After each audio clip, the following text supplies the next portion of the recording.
Hi everyone, I'm Nanny, and I'm coming to you this morning from our cabin, and I have a really treat. This is some leftovers from our supper last night.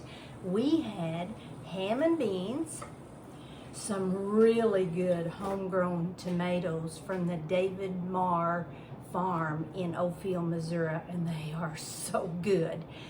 But the real show of the day is the cornbread. You know, when I decided I was going to make a video on cornbread, I was afraid it might be boring. So what I did was I did a little survey, and it was very interesting because I found out people are really passionate about their cornbread. And in this search to find out more about the history of cornbread, I found out that it was dated back to the Native Americans. They were the first ones that probably made what we call cornbread. They would take corn and ground it probably with a stone, and then they would add water and salt to it and cook it over an open fire. And this was called corn pone. And down south, they would do something like that, and they would call it hoe cakes because they would cook it on the metal part of the hoe in an open flame also. Then later, as the Europeans came over, they brought with them wheat flour, and they modified the cornbread recipe somewhat. And then as the milling changed, you know, people would mill their own cornmeal at home back in the 17th and 1800s, but then later they would take their corn to a mill, and what was called water milling. They would, you've seen these old mills around, they're usually by a river, and then later the Industrial Revolution came and they did more of the industrial grinding of the grain. Now, the corn, you can either get white or yellow, and I found out that people are very opinionated about that.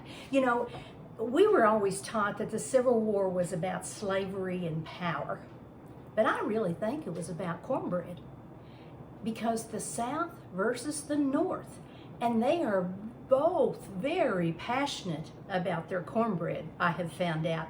In my little survey I did on Facebook, I heard from people that were either raised or now live from as far north as the Dakotas and as far south as Texas. And their rendition of cornbread was very different. Now in the South, cornbread was more of a staple. They would have it often because it was cheap. They wouldn't put sugar in it, probably because of the economics of it. Poor people or the slaves, they didn't have the funds to buy sugar. So they would use molasses or honey to sweeten up their cornbread after it was cooked. From my survey, I found that people from down south like white cornmeal more so than the yellow, and they like stone ground. They don't usually like to put flour in their cornmeal to make their cornbread. They make it with buttermilk. A lot of them said they don't even use eggs. They use the buttermilk to help it rise.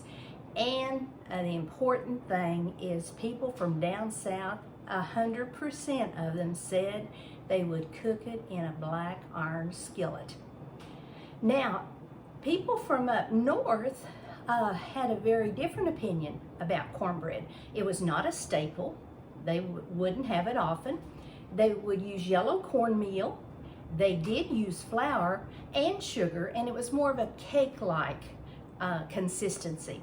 They would just use plain milk as their liquid, and they would use eggs, and their cornbread is more light and sweet, and they would eat it with butter and honey, and they would cook it in a baking dish instead of a black iron skillet. Now, several people commented that their best way to have cornbread was jiffy.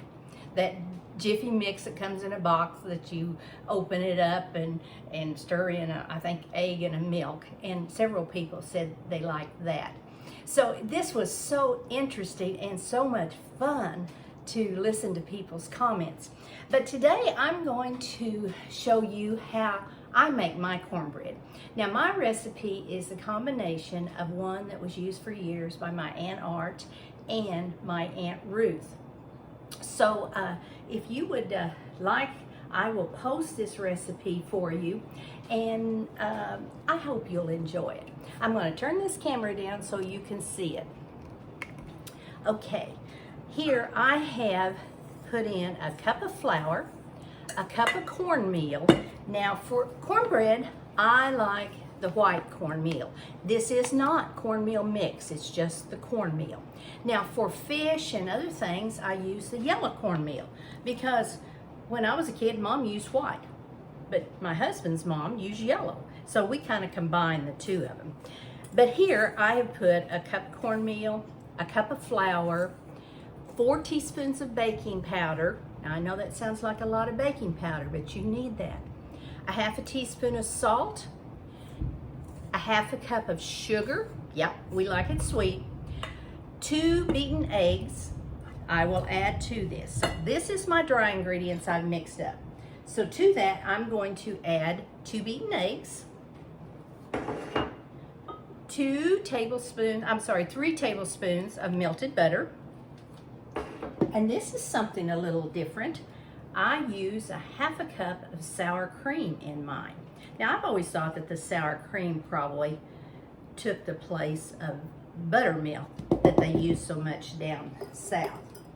Also, the last ingredient is a cup of milk. Now I usually just pour in about 3/4 of that and stir it until I see the consistency that I like. Now while I'm stirring this, one thing I like to do, that I thought I was the only one that did this, but some of you commented that they do it too. I like to use bacon grease in the bottom of my black iron skillet. And I put about 1.5 tablespoons of bacon grease in the black iron skillet.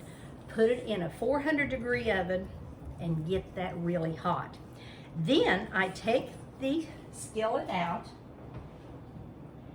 and sprinkle some dry cornmeal in it, like this. Put it back in the oven for about 2 minutes till it gets really hot. And then I pour my cornbread mixture in here. You bake it at 20 to 25 minutes in a 400-degree oven. And the best way to test it to see if it's done is either take a knife or a toothpick and stick down the middle. If that comes out clean, you know that it's done.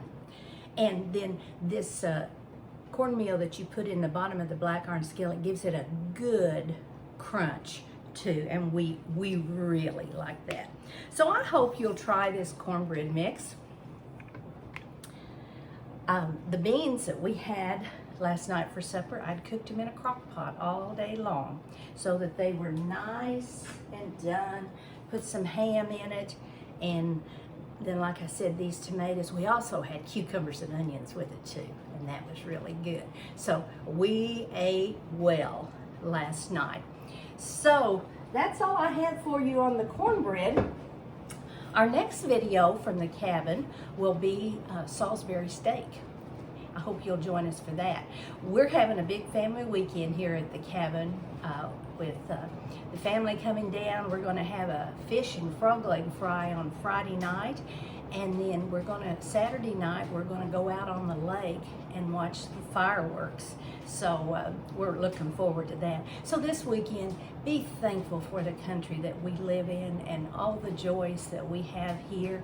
Show your patriotism, maybe put a flag out or some bunting, and most of all, be safe. Until next time, bye-bye.